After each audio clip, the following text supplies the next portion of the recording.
Penerimaan peserta didik baru tingkat sekolah dasar UAN Menengah Pertama di Banjarmasin dilaksanakan mulai 20 sampai 23 Juni 2022. Dalam penerimaan ini, peserta didik baru diwajibkan melampirkan surat keterangan vaksin UAN imunisasi.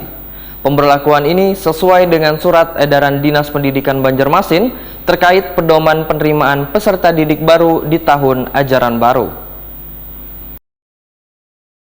Penerimaan peserta didik baru tingkat sekolah dasar UAN Menengah Pertama di Banjarmasin mulai 20 sampai 23 Juni 2022.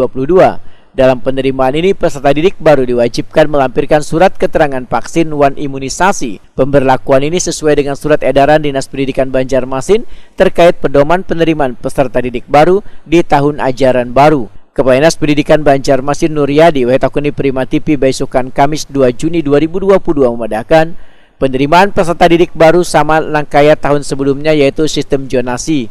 Namun di tahun ini, calon peserta didik diminta melampirkan bukti sudah diimunisasi UAN vaksinasi berupa surat keterangan atau sertifikat dari Dinas Kesehatan atau Puskesmas. Nuryadi berharap melalui aturan ini, maka pencapaian vaksinasi UAN imunisasi di Banjarmasin bisa memenuhi target. Dinas Pendidikan Banjarmasin pun akan terus mensosialisasikan kepada kuitan peserta didik tentang pentingnya vaksinasi UAN imunisasi yang bertujuan untuk meningkatkan kekebalan tubuh kekanak-kanakan agar terhindar dari penularan penyakit.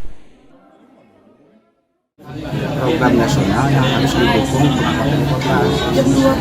Nah, kita karena di Banjarmasin ini masih tadi kan kata beliau ya untuk vaksinasi 2019 itu sudah hampir mendekati 50% dari 53.000 peserta, ini sudah hampir menjadi 26.000.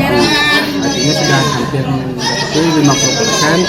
Itu hanya untuk anak SD yang ada di swasta Kota Banjarmasin. Nah, ke depan mudah-mudahan dengan adanya ini tadi sudah diotomatis beliau tanggal 18 Juni sudah selesai, artinya mohon pengertian. Nah, jadi kami menghimbau pada orang tua untuk memberikan dukungan kepada anaknya untuk imunisasi maupun divaksin.